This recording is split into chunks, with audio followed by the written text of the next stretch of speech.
Winston McCall of Parkway Drive fame. How you doing, man? Yeah, I'm doing okay. Doing pretty good. Can't complain. How's lockdown been, man? Like, have you got any kind of weird hobbies in? What's the most eventful thing that's happened? We're bad people to ask how's lockdown been if you don't want to feel jealous, because we kind of haven't really felt it that much and have just been surfing a lot and writing music. So yeah, like that's like for real. It's we like our town just locked down really hard because we're in a full tourist town, so they shut the borders of the town. So it was basically locals only. Like, took us back 30 years into the past, and it was feeling very safe in town. And then the surf was really good, and the cops Australia was literally like, you can't do this, you can't do that, but you can exercise. You can't swim at the beach, but you can surf. So it's like, okay, we're getting something out of it. So yeah. Wait, is this the most you've been home in like forever? 17 years. So the longest we've been home in 17 years. It was crazy. It clicked in because we actually had a fair bit of time after Euro festivals. We played 3 festivals in Australia in like I think 8 months, and that originally was a lot of time off. So as soon as this kicked in, it's really, really strange. I feel so disconnected from the idea of being on stage, and then it really hit like, hey, you haven't stopped for 17 years. Like that's a really large amount of time to have constant touring be a part of who you are. What's it done to your noggin? Have you been all right being off the road? It's been really, really nice. Like, it has been great. To be honest, we were planning on doing this next year. Like, we sat down a couple of years ago and we're like, we have to have a break at some point, because it's as much as we love doing it, we just wanted that circuit breaker. So we've been lucky in the sense of being able to just kind of flip 2 years worth of timetables and hope we're coming out good at the other end of it. But it's nice. It is just nice being home. And it's weird because right now, in terms of the creative side of things, I'm just trying to soak myself in influences from everywhere and see what starts coming out in terms of creation that doesn't have like an end point. Like, it's not like, yo, you got to tour in 6 months, you've got to create some stuff, and then in 9 months you're going to be in a studio and you're going to be doing this. Right now we don't know when any of this stuff is kicking back off. So we literally like can't leave our country. Our borders are shut. So even if we wanted to go and do something, we can't. So we just, for me, I'm still creative, but it's not with the same constraints. So yeah, it's been really weird watching how my brain switches with that. So, like, what's been rising to the fore then? Because you've taken quite a lot of different stylistics over the years that have kind of formed this new vocal style, something I want to talk to you about a little bit later on, actually. Now that you're in creative mode again, what's been coming to the fore in terms of influence listening to? Everything, to be honest. It's very interesting sitting back and allowing, I guess, random thought to drive the actual sound and following that thread. Because I think when you're constantly on the road and you're constantly in this media driven, like, everything, we're bombarded with sounds and everything going on within the world, that I think it's taken something like this to realize the amount of stimulation we have. So when it's taken away, it gives you a kind of an idea to be able to trace where thought and patterns are coming from. So that's on a very different level from just like, I want it to sound orchestral, or I want it to sound, I don't know, trap or something like that. It's literally just, why is my brain attracted to this beat? Why is my brain attracted to this style of vocals? What sound is driving me with this? And then following those patterns. So I don't know, there's things that I've picked up that I've never picked up before with certain bands, with certain like styles of their writing, which has made me really dissect why certain things connect with me. So that's where I'm going from. I think it's trying to find a more primal connection to the actual music. It's it's interesting to me because you've had such an evolution as a vocalist. Like, in fact, it's only a couple of days ago on the podcast that I was talking about the fact that well, it's true, Winston. Like, so because you've had so much, success on this run, it feels like you found a sweet spot for people that are not about like your traditional clean singing vocals. Did you feel that? Did you feel like a bigger connection from a vocal standpoint of this on this last, particularly Reverance?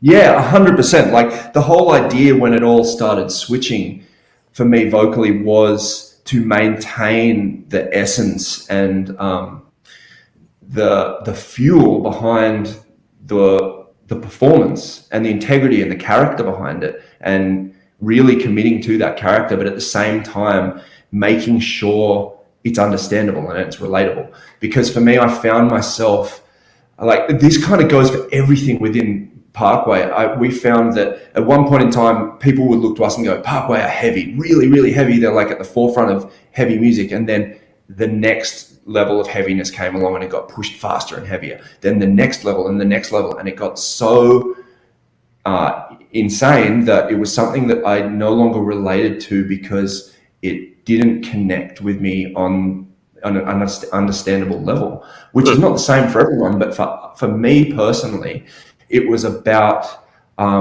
taking that thing which we always had, which was the aggression and the adrenaline, and tying all of those things in a way that still was able to gel with the other music aspects that we had, and still not like, if you're going to bring melody in, it doesn't have to be sugar. Like, it just doesn't have to be sugar. That's the thing. It's not like we're going to have a melodic part. All right, it has to sound like pop punk.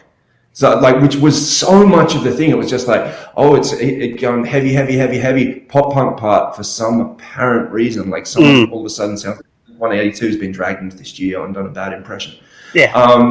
So that was it. Like, and that led me down the road of like dragging the melody in, but in a way that didn't dilute from like, it doesn't dilute the message and it doesn't dilute the intention. And that was what was always breaking me between, like, I'd never understood the intention behind like brutal vocals to the point of me not even understanding what you say. I'm like, that's not brutal. That's just like, it's heavy, but it's not brutal to me because I can't understand what you're saying. Like, I have a connection to the lyrics.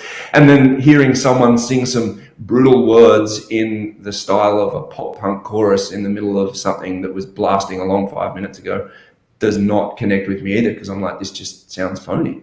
So it was just finding a different way to channel that, and it came out weird, and I'm like, it definitely threw people, but that's the thing, and it's been following that the entire time, like the connection to the character and the intent. So and here we end up. I mean, like, I was going to save talking about new material till later, but seeing as we're here, I think because we've spoken so much, like, prior to and around the release of albums so much over the years, one of the things that really stands out in that time was you spoke about the evolution of vice grips. And that felt like a real moment when that went from demo to the version we know and love today, right? Have you? Oh, now I know that you're writing. Are we pre or post Eureka this time out? Pre or post what? Eureka, you know a Eureka moment, surely, right? Oh yeah, like the thing is, I'm not sure, because I'm not sure. It's not like there's just been one moment kind of thing in terms of having the spark like that. When we talk about that being like that vice grip moment and us really committing to something very different being a Eureka moment, that was a very big one. But at that point, like, I think at that point it was so big because our minds were shut to the concept of something like that ever happening. Whereas now I find those moments happen more frequently, and they're probably just as big, but we don't acknowledge them in the same way simply because our minds are open to the idea of this being whatever the hell we want it to be. So in terms of writing new material, does that mean like I think we're now more open to just difference in general. Like the idea of Parkway being a very varied soundscape, and us fully committing to those ideas simply based on us wanting to write that music is 100% on the table. So it wouldn't surprise me if like the next thing you hear from us, you're just like, holy crap, that sounds like 10 different eureka moments, which I never saw coming. Yeah. But us just going, yeah, that's what we wanted us to do. Something I love about doing this interview the week after. So I was talking to Matt from Trivium last week, and what I think is interesting about where they are at creatively is that they have pushed their style into so many different ways over a long career that they now kind of feel like they're cribbing from various different bits of their career. Whereas with Parkway, I feel like you are still entering those unknown terrains. Is that fair about where we're going? Yeah, 100%. But at the same point, there's other things which we're looking at with the writing process in terms of what we've already done. There's like some of the stuff, like we've written a very small amount of music at this point in time, but definitely like consciously during that process already, we've been like, okay, well, we don't want it to sound like, hey, that's a reference from that old thing we've done and that one thing only. Like there's bits of styles that we've used in the past being pushed together in ways that we've never pushed them together before. So that goes in this like tandem with bringing something completely new in as well. So it's not like we've just got the things which were newer over the last few years for us, which are now more of a staple, and just kind of let them sit in their one form. Those forms are still being evolved as well as still going out and dragging in these other influences. It's just like, if we were sitting in a house originally, we were sitting in a house where all the doors and the windows were kind of closed, and occasionally you'd crack one and an influence would waft in. And these days we kind of sit there with everything just open, and the sunshine and the rain and all of the elements just flood in, and we just sit there and roll with it. Mate, I'm going to leave it at that, because come on, there has to be some surprises when we get there when it comes to that. We should talk a little bit about Viva the Underdogs, since that's out now fully. Like you can get it wherever you get your movies and all the rest of it. This is a third Parkway Drive documentary. Was the thinking behind doing one right now? This last two album campaigns have been insane to watch. What's happened to you? Like, did it feel like the right time to document what's happened from Home to the Heartless to where we are on Viva the Underdogs? Yeah, I think so. Like for us, we found that the thing we've always loved about this band has been that people understand who we are and understand the journey that we've been on and have been invested in that. And rightly so. Like it's been driven by the people at the shows and the people listening to the music and the people making the connections. Like there's no outside force pushing us forward other than that human, like, growing surge, which is that connection. But when you don't release something like a visual medium for 7 years, which was the last thing was Home to the Heartless, we still had people going, oh man, I love you guys because like you sleep on the floor, you do this, and why don't you come and play my basement? I'm like, because my bones would break and I'm old now. We wanted people to catch up, and we wanted people to also understand where we were and why we were here, and not feel that disconnect of going, man, I don't understand why you're doing what you do now in the capacity that you do, because I watched you on a DVD that was based 7 years ago. Because for us, this has been a constant thing, and the passion that we have now is only greater than it ever was in the past. And what we want to bring is like, we only want to push forwards. That's the thing. So to have people be able to understand that and take pride in it and invest in it and do it in that way was basically the goal of the entire thing, was to bring people in even further and go, yep, what you see on stage is nuts, but it's not done because we just want to be some wanky rock stars. Yeah. There's never been a point where it's like, yo, I want to be Kiss. Give me $1 million. Like, make me some action figures. It's been like, no, like the opportunity's there to stand for something more and to give people something more. So that's what we're going to do. And if you didn't get why, now you can. Yeah, I could definitely see that, and I can definitely think, like, as someone that knows yourself and some of the other boys a little bit, like, I feel like you get a real kinship for Parkway Drive. Something that's always existed at live shows for your band is a real kinship between fan and band, but not. There's something about you as a group of humans in a band that it doesn't feel like your stage is a pedestal, and I think that's a big part of what Parkway Drive are.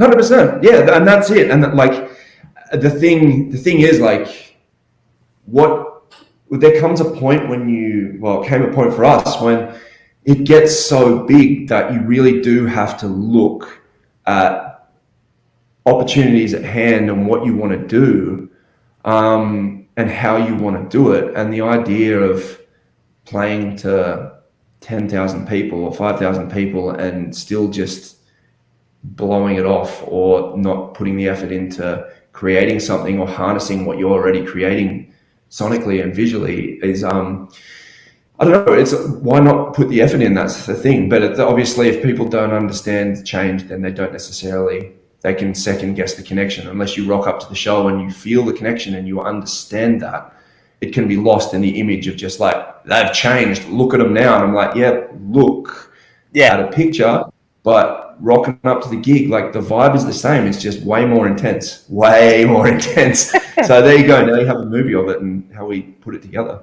I think something that really stands out when it comes to the DVD and your trajectory as a band is that the world of heavy music, like your traditional heavy music fan, your traditional metalhead, seems to have really taken to Parkway Drive, and it warms my heart to say it.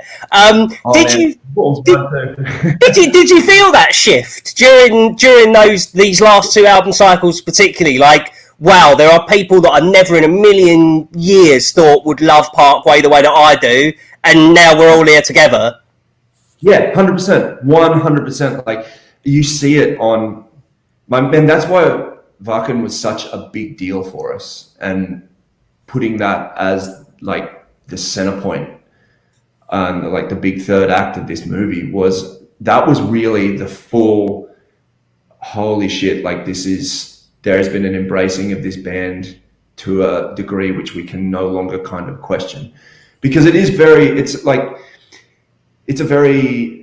band has been through every era of evolution, from literally starting in a small town with kids to touring the world and no one knowing who we are, and still playing a type of music which was seen as like invalid, a version of another type of music which has very deep roots and deep culture. So for us to get to a point where, yeah, you see that groundswell and that embrace and that understanding of different people in a culture that is already different, does make you feel like it warms your heart. Like, it really does. It's such an amazing feeling, because that was we only ever had that intent in the first place, but it is, I don't know. It's just something that you'd never expect to that degree until it happens to you, because how can you imagine something like that, I guess? Do you feel like you'll have even more kinship with Germany now that you've started singing your songs in their mother tongue? How are you with foreign languages? Have you done a foreign language since school, or do you speak any other language? Not since school. Like, I'm really good at saying like thank you and hello in like 5 different languages. Like, I studied Japanese for 4 years in high school, and like remember little parts of it. Yeah. And I speak tiny bits of German, and I told myself during lockdown I'd learn German, and I still haven't. But my hope was that we would be able to give that back, and have me singing in their language and doing it as like the most amount of integral justice as possible to their language, was to be able to give back out of respect and out of being able to have that connection be even greater. So we'll see. Like, I was so pumped for this European tour, because we're doing those songs in German, like straight up. We're going to be playing them live, and I'm going to be singing them, and like people will be able to get this gift. Yeah. And then COVID came along and fucked that whole thing up. So Yeah, but we'll see. Yeah. I hope it's something we can do when we're back. Well, fingers crossed, man. Is it all looking like the things that have been scheduled are going to be rescheduled? And while but I guess what I'm asking, has your time off just moved from 2021 to 2020 and then it will be back in again? That's the idea. Like basically we've taken 2021 and put it in 2020 and we've just flipped the whole thing. So everything's just hopefully been rescheduled. But at this point in time, who knows, man? Like it seems like the entertainment industry is like last in line for any kind of, okay, you can go back and do your thing. And until then we just keep rolling with it and we keep just planning and like sharpening the knives and sharpening the skills until you come back, and you just best believe that when we come back, we're gonna be damn sharp. Well, we can't wait for you to come back. Viva the Underdogs is out now. Make sure you go check it out. Winston, cheers for your time today, man. Thanks. Have a good one.